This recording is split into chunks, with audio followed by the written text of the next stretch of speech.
আমাদের সবার মনে রাখা উচিত, মানুষের দীর্ঘশ্বাস খুব খারাপ হয়। সামনে এগোতে গেলে শেকলের মতো পা জড়িয়ে টেনে ধরে। ভালো থাকুক আমাদের চারপাশের মানুষগুলো। ভালোবাসার মানুষ, ঘৃণার মানুষ, কাছের মানুষ, দূরের মানুষ সবাই ভালো থাকুক। অভিশাপ না দিলেও রুহের হায় বলে একটা কথা আছে, যাকে রিভেঞ্জ অফ নেচার বলে, যেটা আমাদের বিশ্বাস করতেই হবে। প্রকৃতি কিছু ভোলে না, সময়ের ব্যবধান মাত্র।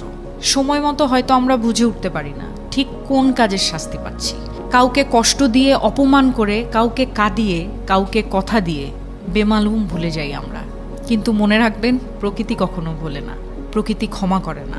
প্রত্যেকটা মানুষ তার খারাপ কাজের শাস্তি কিছুটা হলেও এই দুনিয়াতে ভোগ করে, কদিন আগে কিংবা কদিন পরে, কিন্তু সে শাস্তি পাবেই।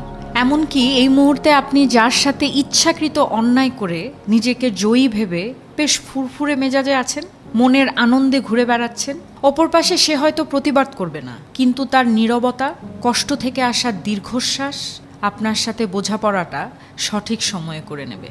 কারণ উপরওয়ালা কাউকে ঠকান না, তিনি কারো একার নন, তিনি সবার।